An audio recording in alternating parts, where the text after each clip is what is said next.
Hello everyone, friends. Huggy Wuggy, we have already discussed the history of this character. But why exactly did he become our nightmare in the third part of Poppy Playtime? What is he hiding? And why didn't he appear in the game?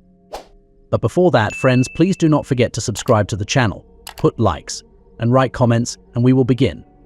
Huggy Wuggy is a toy produced by Playtime Colorado, who made his debut in Chapter 1, A Tight Squeeze as its main antagonist. In Chapter 1, Huggy Wuggy is initially introduced as a living entity created in 1991 under the Bigger Bodies initiative. After breaking into the Playtime Co. factory, he is depicted as a statue located in the main lobby of the factory.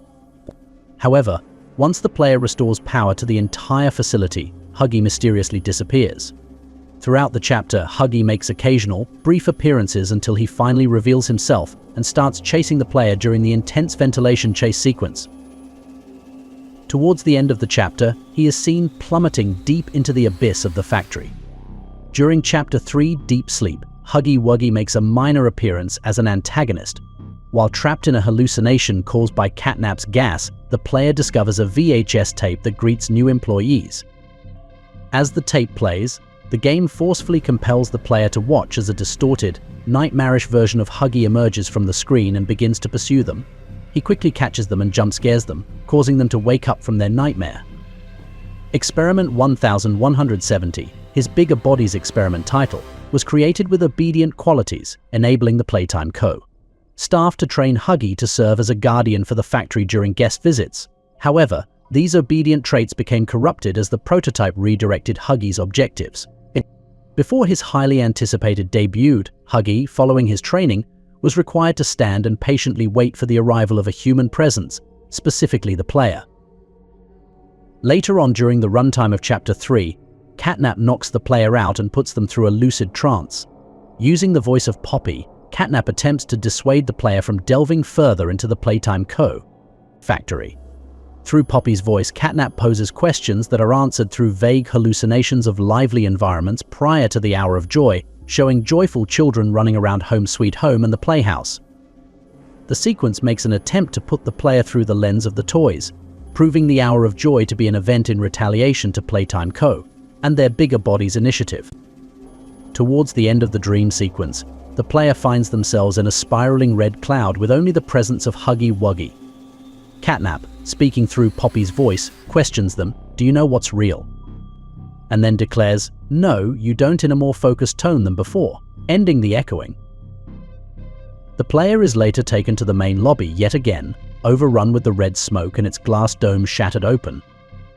Presumably taking the perspective of Huggy Wuggy, the prototype reaches down towards the player, which can later be called back to the beginning of the Hour of Joy, when Huggy was taken control of by the prototype and ordered to kill anything in sight. The disturbing scene climaxes when the player reaches an unknown nursing room. A tape titled "Welcome to Playtime" sits on a bed. After obtaining the tape, the previously open door slams closed on the player. They're subject to watch the tape, which during its starting runtime only appears as a greeting tape for all new employees. It states that the employees have the ability to watch over the children, wander around the area, and more. Huggy is presumed to have once been human and the one who wrote the countless words within the walls in the ventilation shaft. As some writing in the ventilation shaft says, "This isn't my body," this is evident by the fact that some writing says "starving" and "I'm so hungry." This is further proven by the fact that he seems to eat the player when he catches them. This is further enforced since during the Hour of Joy VHS tape, Huggy Wuggy is seen biting off a few co-workers' heads before chasing after a few more workers in the main lobby.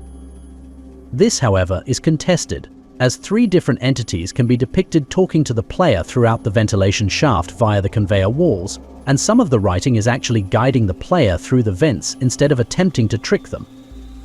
An interesting fact to note is that one of the Huggy Wuggy toys in the main lobby seems to be sitting down with the front of the box broken or opened. This Huggy toy has his eyes blacked out and a large grin showing his teeth. This could have been a foreshadowing to Huggy Wuggy's return in Chapter 3, as the hallucination with the eyes blacked out and the large grin. And I'll finish here, friends. Thank you for watching. This is the kind of creepy story that underlies this character. Please don't forget to subscribe to the channel, like it, and also write what you'd like to hear next time. And I have to go. Bye everyone.